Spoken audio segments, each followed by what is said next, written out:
हरे कृष्णा कृष्णा कृष्णा हरे हरे हरे रामा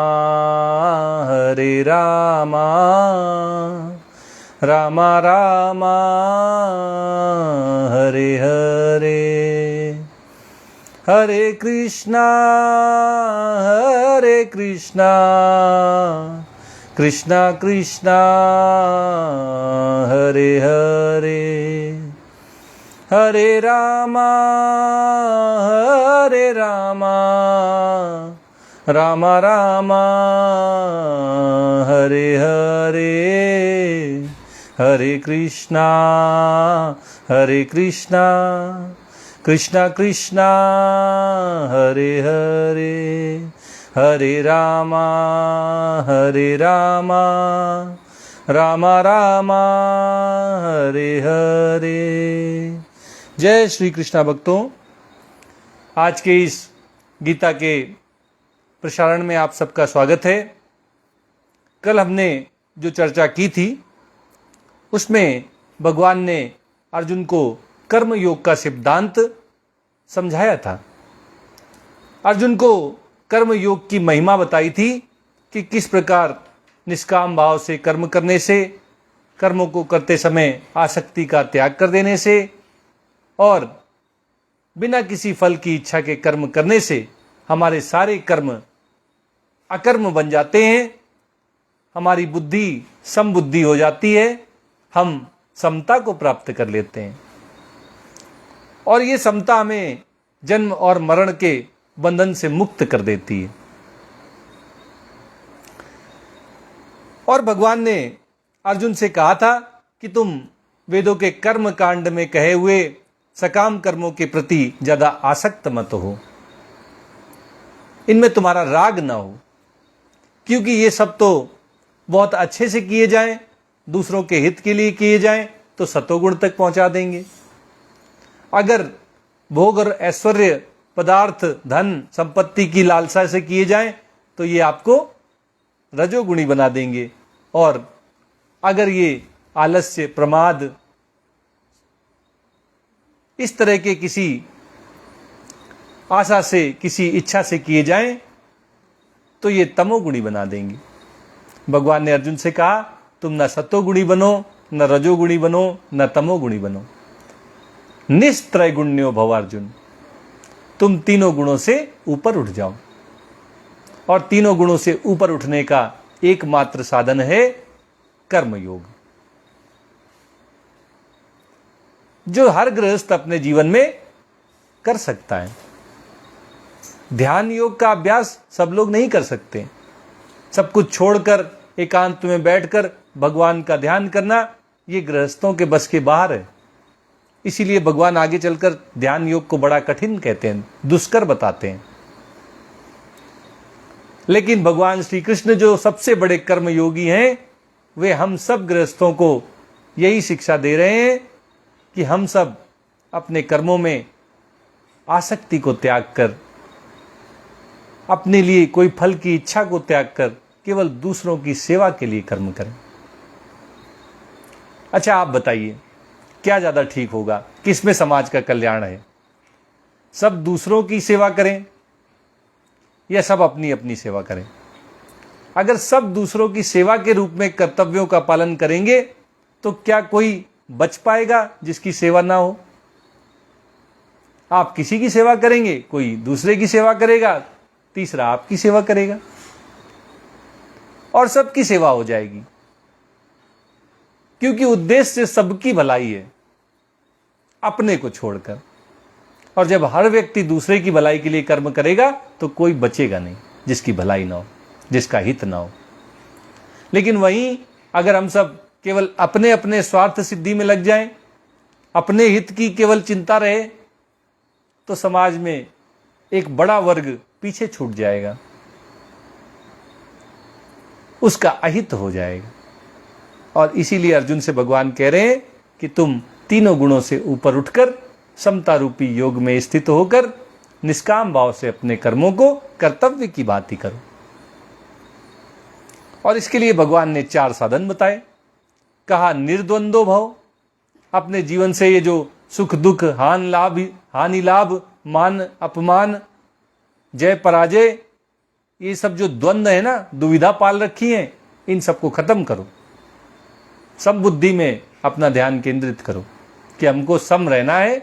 बाहर क्या हो रहा है, कौन सी अनुकूल परिस्थिति आ रही है, कौन सी प्रतिकूल परिस्थिति आ रही है, हानि हो रही है कि लाभ हो रहा है, जीत हो रही है कि हार हो रही है, मान सम्मान मिल रहा है या अपमान हो रहा है, इनसे हम विचलित ना हो, कंपित ना हो, व्यथित ना हो। नित्य सत्वस्थो, भगवान का दूसरा उपदेश। सदा सत्य में स्थित रहो। जो जन्म में जो परिवार मिल गया, जो वर्ण मिल गया, जो आश्रम मिल गया, उसी में संतुष्ट रहो। अपने कर्तव्यों को भली भांति निभाओ। हर कर्म को ऐसे निभाओ जैसे तुमसे अच्छा कोई कर ही नहीं सका। निष्काम भाव से अपनाओ। जो भी कर्म कर रहे हो उसको करते समय ना तो तुम्हारे अंदर कोई आसक्ति हो, ममता हो, राग हो, और ना ही उससे प्राप्त होने वाले किसी फल को भोगने की तुम में कोई इच्छा हो। फिर भगवान कहते हैं निर्योग क्षेम, ना कुछ पाने की इच्छा हो और ना जो तुम्हारे पास है उसकी रक्षा की तुम्हें चिंता हो। ये सब दोनों चिंताएं मेरे ऊपर छोड़ दो। तुम बस कर्तव्यों का पालन करो। जो मिलना है वो मैं तुम्हें दे दूंगा और जो तुम्हारे पास है उसकी रक्षा भी मैं करूंगा। तुम इनमें से किसी की चिंता ना करो। चिंता करने की तुम्हें आवश्यकता नहीं है। और चौथी बात जो भगवान ने अर्जुन से कही, आत्मवान।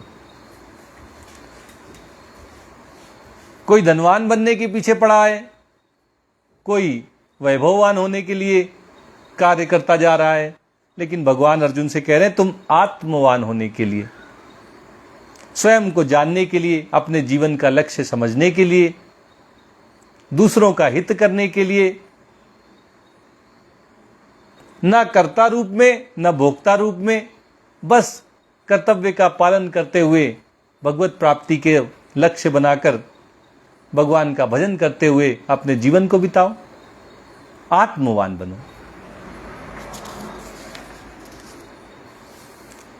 अब भगवान अर्जुन को एक उदाहरण देकर समझा रहे हैं।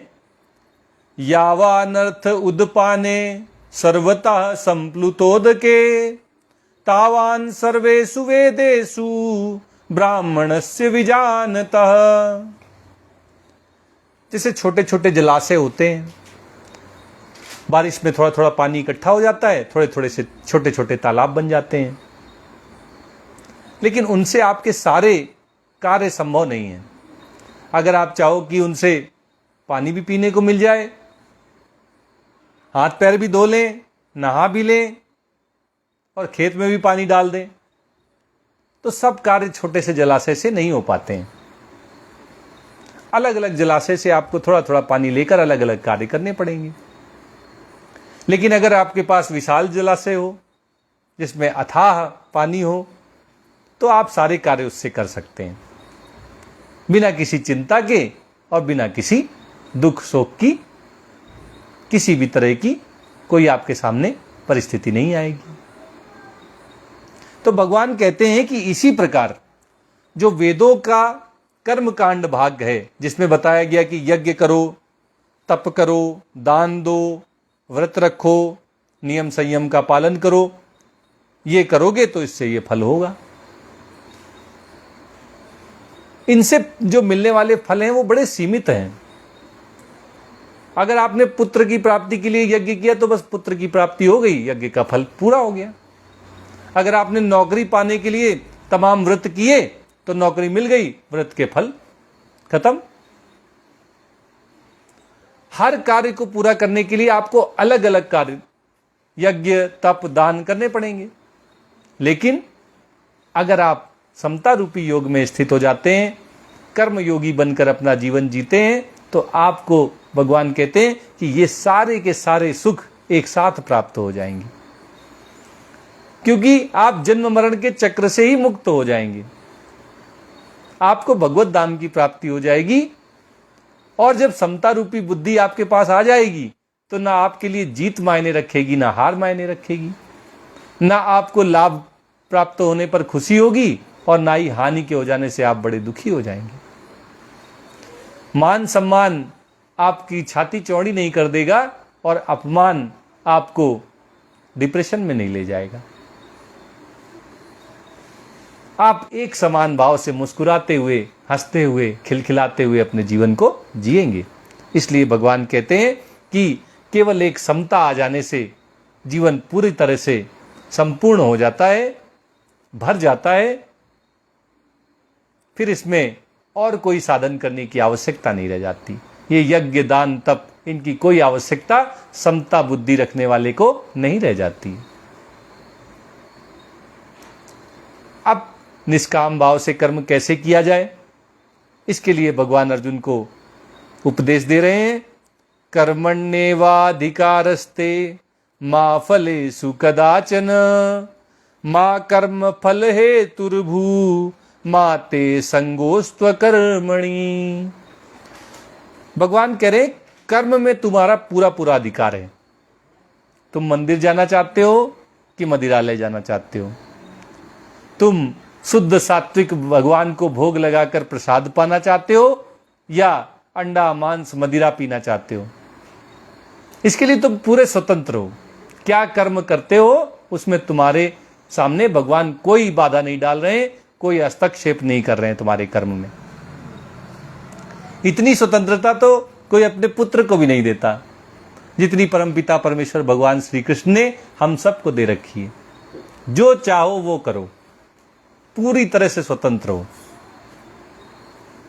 लेकिन भगवान कहते हैं मां फलेषु कदाचन, लेकिन उन कर्मों को जो भोगोगे, उन कर्मों से जो मिलने वाले फल हैं, उसमें तुम्हारा कोई जोर नहीं चलेगा, उस पर तुम्हारा कोई नियंत्रण नहीं होगा। कर्म करने का अधिकार मनुष्य को है और फल देने का अधिकार भगवान को है। ये एक सत्य है जिसे भगवान यहां हम सबके सामने प्रस्तुत कर रहे हैं कि जब हमारा कोई जोर ही नहीं है फल में, हमारे कर्मों के जो फल प्राप्त होते हैं उनको हम नियंत्रित नहीं कर सकते, उनको बदल नहीं सकते, उनको रोक नहीं सकते, तो उन फलों के लिए हमें दुखी होने की आवश्यकता नहीं है। क्योंकि केवल आज के कर्म आपके फल निर्धारित नहीं कर रहे हैं। कई जन्मों के जो आपके कर्म हैं, जो खेती आपने जो बीज बोए थे, अब वो फलित हुए हैं, अब उनकी फसल काटने का समय आ गया है।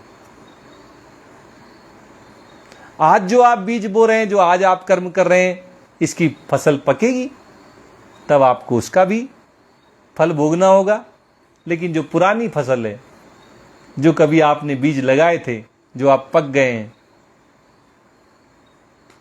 उन पौधों में, उन वृक्षों में फल लग गए हैं, अब वो तो आपको भोगने पड़ेंगे, वो फल तो आपको चखने पड़ेंगे। और भगवान कहते हैं मां कर्म फल हेतुर्भू, अपने आप को अपने कर्मों के प्राप्त होने वाले फलों का तुम कारण भी मत समझो। कुछ दुर्घटना हो गई, उसके लिए अपने आप को जिम्मेदार मत ठहराओ कि मेरी वजह से हो गई। तुम्हारी वजह से कुछ नहीं हो रहा है। और कुछ बहुत अच्छा काम हो गया तो उसके लिए अपनी छाती ठोकते हुए मत घूमो कि मैंने किया, मेरी वजह से ऐसा हो पाया। ये सब भगवान के हाथ में है। नहीं तो एक साथ एक जैसी कोचिंग में बैठकर एक जैसी पढ़ाई करने वाले बच्चे, कोई परीक्षा में पास हो जाता है, बाकी फेल हो जाते हैं, फिर से प्रयास करते हैं। प्रयास में दोनों की कोई कमी नहीं थी, एक जैसा प्रयास था, पूरी तन्मयता से उन्होंने परीक्षा की तैयारी की थी।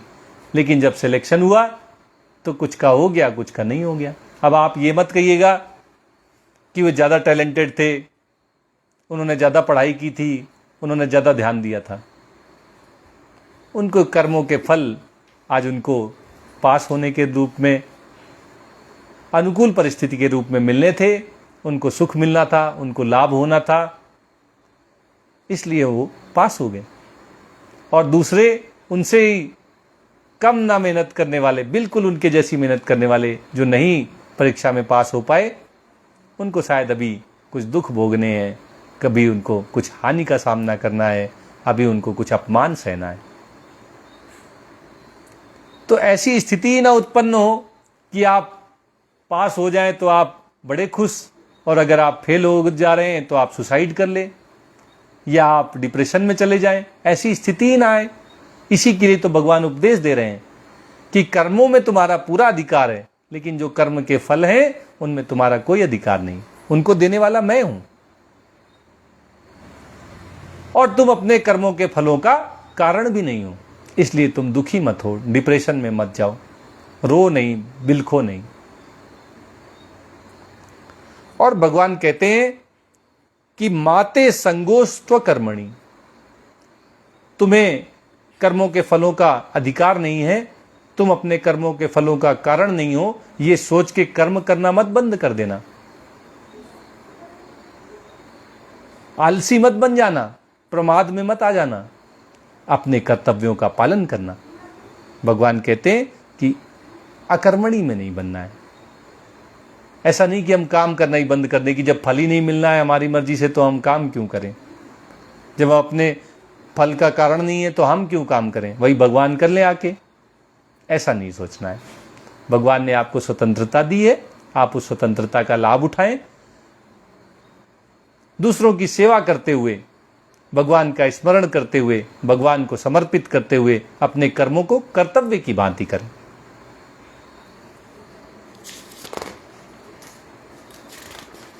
आगे भगवान अर्जुन से कहते हैं कि ये जो समता रूपी योग है ये तुम्हारे जीवन में आ जाए, इसके लिए तुम्हें कुछ अपने जीवन में सुधार भी करना होगा।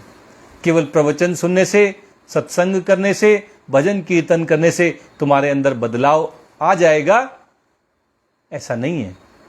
हृदय निर्मल होगा, लेकिन साथ ही साथ तुम्हें समता लाने का प्रयास भी करना होगा। कैसे प्रयास होगा, क्या तरीका है प्रयास करने का? भगवान कहते हैं योगस्थः कुरु कर्माणि संगम त्यक्त्वा धनंजय सिद्धि असिद्धयो समो भूत्वा समत्वम योग उच्यते। सबसे पहले तो संग का त्याग कर दो। दोस्ती यारी का त्याग करने के लिए नहीं कह रहे हैं, संग का, राग का, आसक्ति का, ममता का, बहुत संबंध जोड़ लेने का हर चीज के साथ, मैं, मेरे, अपनापन, ये जो हर चीज के साथ जोड़ के घूम रहे हैं, भगवान कह रहे हैं कि इसको त्याग दो। और त्याग देने के बाद क्या हो जाओ? सिद्धि असिद्धयो समो भूत्वा, सिद्धि और असिद्धि दोनों में समभाव से हो जाओ। जीत हो रही है कि हार हो रही है, ये तुम्हें विचलित ना करे। तुम एक जैसे रहो, मुस्कुराते हुए, खिलखिलाते हुए, आनंद से रहो। परिस्थितियां बदल रही हैं, तुम नहीं बदल रहे हो। रिजल्ट बदल रहा है, तुम नहीं बदल रहे हो। हानि लाभ पैसे का हो रहा है, तुम नहीं बदल रहे हो। ये स्थिति लाने का प्रयास करना पड़ेगा, और ये तभी आएगी जब हम ममता छोड़ देंगे। धन पे ममता ना हो, सुख पे ममता ना हो, मान सम्मान में ममता ना हो, जीत में, विजय में ममता ना हो। तब ये स्थिति आएगी जब सिद्धि असिद्धि समो भूत्वा, जब सिद्धि और असिद्धि में एक समान हो जाएंगे। भगवान कहते हैं कि ऐसी समता जो है वो योग कहलाती है। समत्वम योग उच्यते। योग हाथ पैरों को मरोड़ना, सांस को रोक लेना, ये योग नहीं है। भगवान जिस योग की बात कर रहे हैं, भगवान कहते हैं सबसे बड़ा योग क्या है? समता का जीवन में आ जाना। अगर हम समबुद्धि हो जाएं तो बस योग लग गया। और योग क्या है? परमात्मा से जोड़ने का एक साधन है। जब आप समबुद्धि हो जाएंगे, समता आपके जीवन में आ जाएगी, तो आपको परमात्मा की भी प्राप्ति करा देगी। इसके लिए अलग से कोई साधन करने की आवश्यकता नहीं रह जाएगी। और इसीलिए भगवान अर्जुन से कह रहे हैं योगस्थः कुरु कर्माणि, अपने कर्मों को योगस्थ होकर करो, समभाव से करो, समबुद्धि होकर अपने कर्मों को कर्तव्य की भांति करो, दूसरों की सेवा के लिए करो, अपने स्वार्थ सिद्धि के लिए ना करो।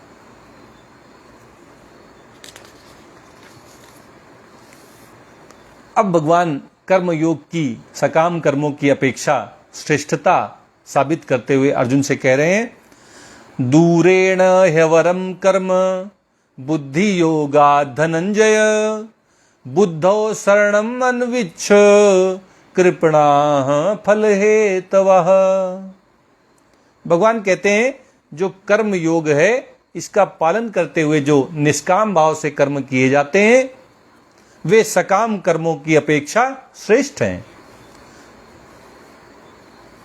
फल की इच्छा से किए जाने वाले सकाम कर्म निकृष्ट कोटि के हैं, क्योंकि इनसे प्राप्त होने वाले फलों का अंत हो जाता है।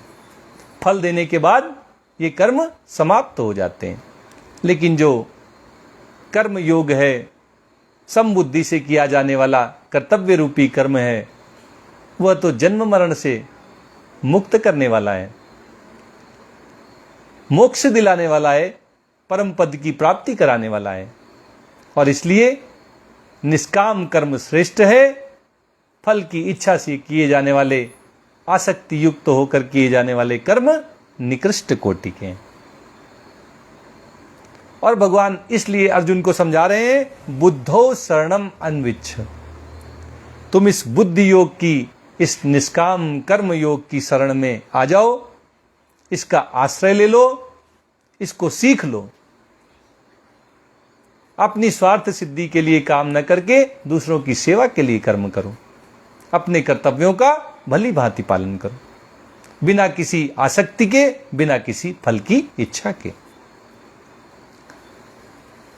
और भगवान उन लोगों को लताड़ रहे हैं जो फल के वशीभूत होकर, फल की इच्छा के वशीभूत होकर अपने कर्मों को करते हैं। भगवान उनको कृपण कह रहे हैं, कृपणाः फल हेतवा। वे लोग कृपण हैं, दीनहीन हैं, कंजूस हैं,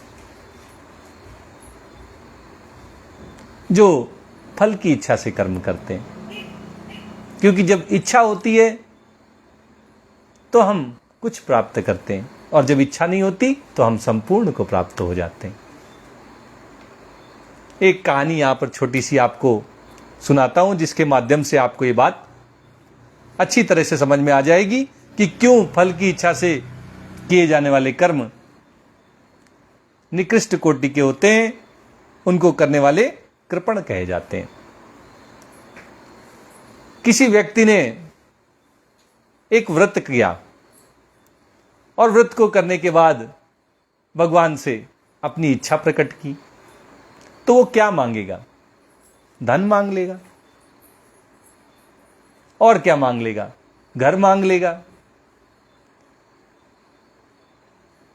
स्वस्थ जीवन मांग लेगा, सुख मांग लेगा।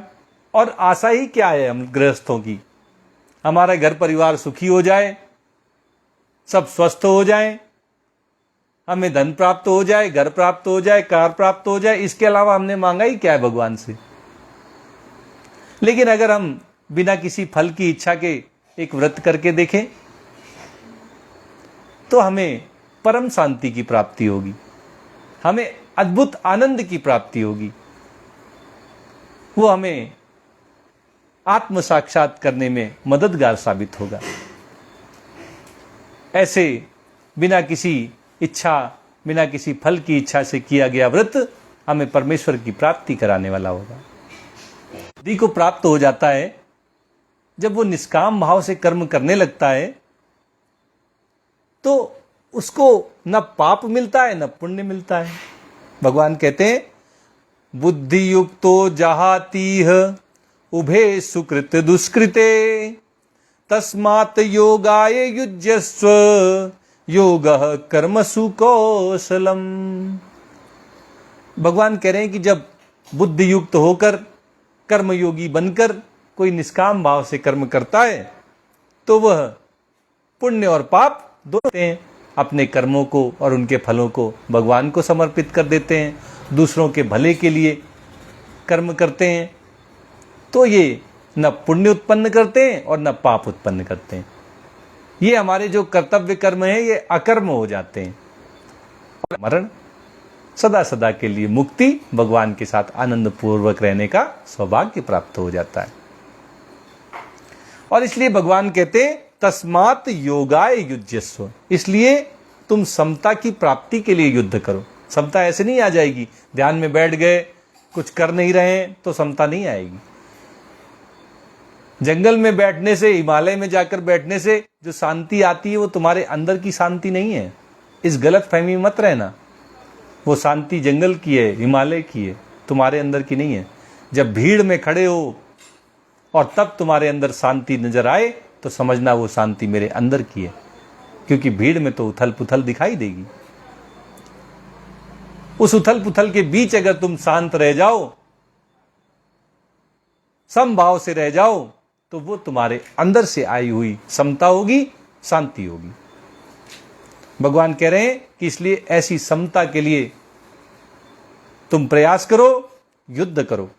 युद्ध करने से ही तुम्हें ऐसी समता प्राप्त होगी। अपने कर्तव्यों का भली भांति पालन करने से ही तुम समता रूपी योग में स्थित हो पाओगे, तुम्हें समबुद्धि प्राप्त हो पाएगी। और भगवान कहते हैं कि कर्मों को करने की सारी कुशलता ही यही है। योगः कर्मसु कौशलम, कर्मों की कुशलता यही है कि जब आप कर्मों को करते समय स्थिर बुद्धि वाले, समभाव वाले, समबुद्धि वाले हो जाएं। कर्म करें, उनके फल की इच्छा ही ना हो। कर्म करें लेकिन कर्मों में आसक्ति ना हो। कर्म करें लेकिन कोई स्वार्थ ना हो।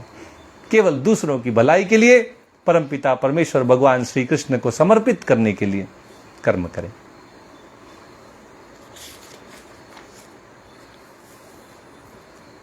भगवान अर्जुन से कहते हैं कर्मजम बुद्धि युक्ता ही फलम त्यक्त्वा मनीषिणः जन्म बंध विनिर्मुक्ता पदम गच्छन्त्यनामयम्। भगवान अर्जुन से कह रहे हैं कि जो समता रूपी बुद्धि से युक्त हो जाते हैं, वो कर्मों से उत्पन्न होने वाले फलों को त्याग देते हैं, फलों की इच्छा का त्याग कर देते हैं, उनसे मिलने वाले फलों को प्रभु को समर्पित कर देते हैं। ऐसे लोगों को भगवान मनीषिणा कह रहे हैं। मनीषी होते हैं, मुनि होते हैं ऐसे लोग जो समता को प्राप्त कर लेते हैं, समबुद्धि में स्थित हो जाते हैं। भगवान कहते हैं क्योंकि ऐसे जो लोग होते हैं, ऐसे जो मुनि होते हैं, उनको कोई फल की इच्छा ही नहीं होती और इसलिए वो जन्म और मरण के बंधन से मुक्त हो जाते हैं और वो परम पद को प्राप्त होते हैं। पदम गच्छन्ते अनामयम्, वे निर्विकार परम पद को प्राप्त होते हैं जहां कोई विकार ही नहीं है। ऐसा परम पद क्या है? भगवत प्राप्ति, आत्म साक्षात्कार, भगवान का श्री धाम गोलोक वृंदावन, जहां कोई विकार नहीं है, आत्मा में कोई विकार नहीं है। आत्म साक्षात्कार प्राप्त होने पर कोई विकार नहीं रह जाता। परमात्मा की प्राप्ति होने पर, भगवत प्राप्ति होने पर कोई विकार नहीं रह जाता, क्योंकि सत्य में कोई विकार नहीं होता। भगवान ने आपको पहले ही समझाया था। आत्मा अविकारी है, अजन्मा है, अविनाशी है। ये भगवान के वचन है और इनकी प्राप्ति का जो साधन भगवान बता रहे हैं वो कर्म योग है। निष्काम कर्म, बिना किसी इच्छा के, बिना किसी स्वार्थ के, केवल भगवान को समर्पित करने के लिए, दूसरों की सेवा करने के लिए। ऐसा जो समबुद्धि वाला व्यक्ति होता है वो जन्म के बंधन से, मरण के बंधन से मुक्त होकर परम पद को प्राप्त होता है, उसे भगवत धाम की प्राप्ति होती है। ऐसा व्यक्ति आत्म साक्षात्कार को प्राप्त कर लेता है, उसे भगवत प्राप्ति हो जाती है। आज गीता का प्रवचन यहीं होगा, यहीं तक होगा। अब एक भजन करेंगे और फिर आज की सभा को विराम देंगे।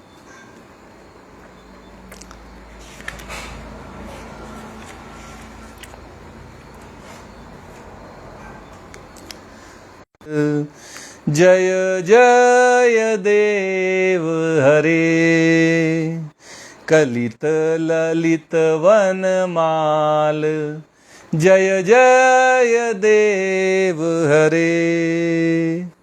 दिनमणि मंडल मंडन, भवखंडन ये भवखंडन ये। मुनिजन मानस हंस, जय जय देव हरे। मुनिजन मानस हंस, जय जय देव हरे। कालीय विषधर भंजन, जनरंजन ए जनरंजन ए। यदुकुल नलिन दिनेश, जय जय देव हरे। यदुकुल नलिन दान, जय जय देव हरे। अमल कमल दल लोचन, भवमोचन ए भवमोचन ए। त्रिभुवन भवन निधान, जय जय देव हरे। त्रिभुवन भवन निधान, जय जय देव हरे। जनक सुता कृत भूषण, जित दूषण ए जित दूषण ए। समंदर ए धृत मंदर ए। श्रीमुख चंद्र चकोर, जय जय देव हरे। श्रीमुख चंद्र चकोर, जय जय देव हरे। तव चरणे प्रणतावयम्, इति भावये इति भावये। कुरुकुशलं प्रणतेषु, जय जय देव हरे। कुरुकुशलं प्रणतेषु, जय जय देव हरे। श्री जय देव कवेरिदं, कुरुते मुदं कुरुते मुदं। मंगल मंजुल गीतं, जय जय देव हरे। मंगल मंजुल गीतं, जय जय देव हरे। राधे कृष्ण हरि गोविंद।